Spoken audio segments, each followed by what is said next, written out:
Ibihe byiza kuri wowe ukurikiye Inkuru TV. Inkuru TV ni channel ibagezaho amakuru aba ari kuvugwa hirya no hino mu Rwanda ndetse no ku isi. Amakuru aba acukumbuye, amakuru aba ari kuvugwa muri politike, ayavugwa mu mutekano, aba ari kuvugwa mu buzima busanzwe ndetse n'aba ari kuvugwa mu bindi bitandukanye biba bivugwa hirya no hino ku isi ndetse no mu Rwanda.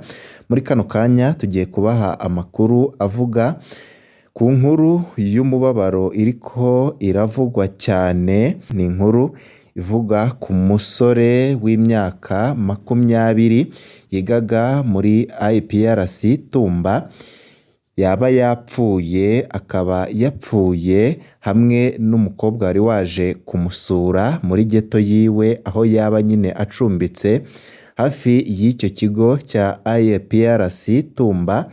Muri kano kanya tukaba tugiye kubagezaho umucyo ku vyajeje gutangazwa na bamwe mu begereye aho iryo bara ryabereye, aho muri kano kanya nyine tugiye kubabwira ku byatangajwe na RIB, ikigo cy'ubugenzacyaha mu Rwanda RIB, ibyatangajwe na bamwe mu begereye aho iryo bara ryabereye. Turaza kubabwira ibijyanye n'ivyo umuyobozi mukuru w'akarere ka Rulindo yatangaje. Meya w'akarere ka Rulindo Mukanyirigira Judith yahamije ku bijyanye n'urwo rupfu rw'uyu musore w'imyaka 20 ndetse n'uyu mukobwa w'imyaka 19 wari waje gusura uyu musore muri ghetto aho acumbitse. Yari asanzwe acumbitse aba hafi y'ikigo cy'ishure, aho tuza kubabwira byinshi biriko biravugwa kuri iyi nkuru y'umubabaro ku cyo aba kishe uyu musore ndetse n'uyu mukobwa, aho tugaruka no ku butumwa bukomeye cyane bwa audio bwaba bwoherejwe abavyeyi w'uyu mukobwa mbere yuko uyu musore nyine bikekwa yuko yaba ari we wishe uyu mukobwa nawe akiyahura. Ibyo mbere yuko biba, ubutumwa bukaba bwoherejwe abavyeyi. Byose turagenda tubigarukaho muri iyi nkuru twaguteguriye. Ni inkuru y'umubabaro cyane iri kugarukwaho hirya no hino mu gihugu cy'u Rwanda ndetse by'umwihariko muri aka karere ka Rulindo muri IPRC Tumba.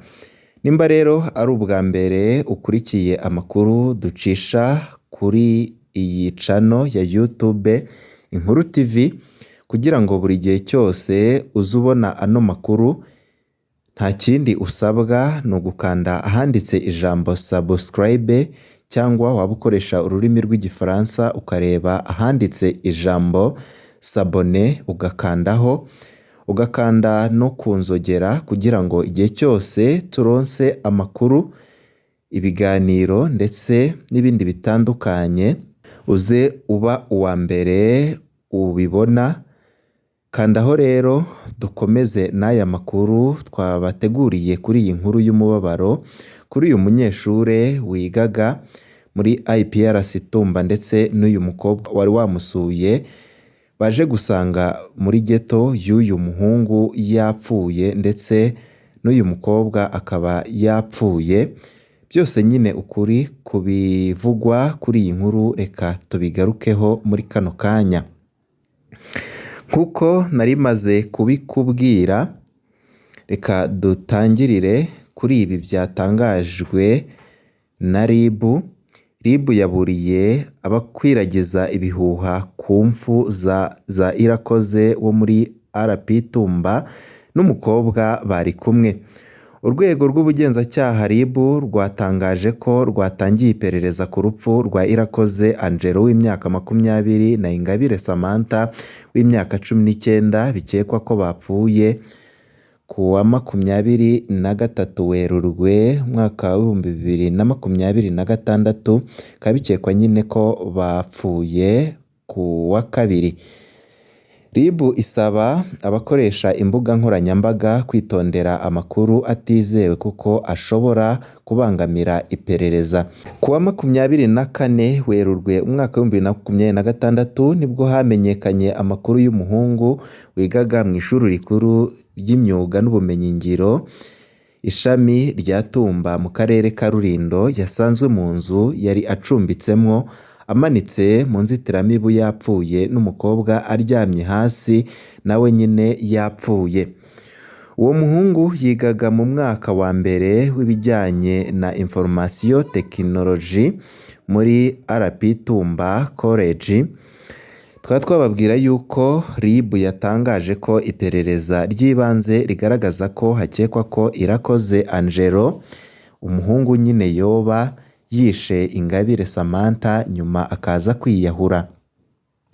Amakuru akomeza avuga ati impamvu yaba yateye iki gikorwa ntiramenyekana neza kandi iperereza rirakomeje.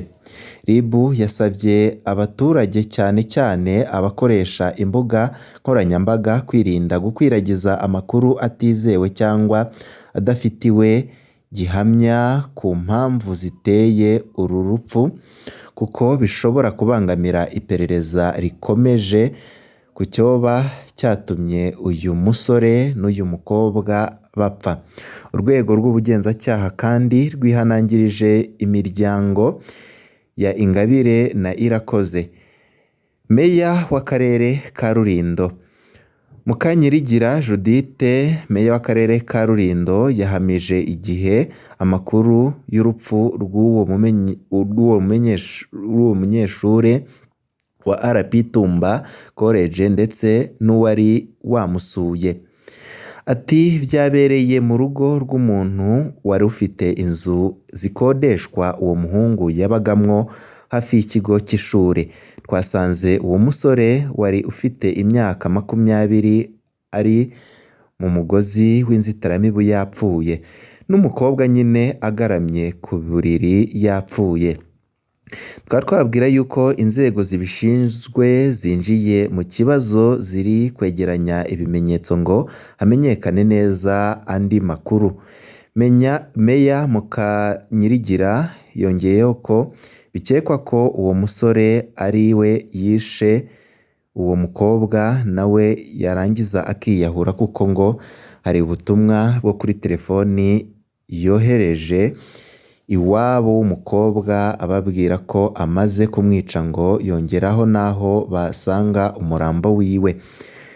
Tubabwire yuko uwo muyobozi yaboneyeho gusaba ababyeyi kujya bita ku bana babo bakagirana ubucuti ku buryo aganira byose kuko uwo mukobwa basanze yari yavuye iwabo agiye mu mujyi wa Kigali kureba aho azakorera imenyerezamwuga ariko aza no kujya i Rulindo batabizi, aho nyine i Rulindo ariho yasanze uwo musore bivugwa yuko ashobora kuba yamwishe ndetse nawe yarangiza akiyahura. Naha dusoreje ibyari bigezeho byari biriko biravugwa ku bijyanye n'ano makuru, ariko turakomeza kubatohoreza ibijyanye n'ano makuru nitumenya ibindi bishyashya turaza kubibabwira. Ni hano dusoreje amakuru twaguteguriye ino nkuru nyine.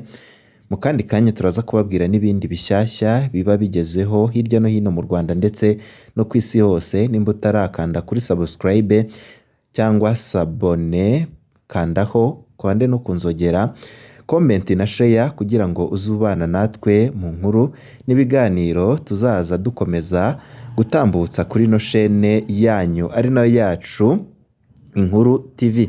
Turabashimiye mwese mwadukurikiye, ibihe byiza nibyo mbifurije.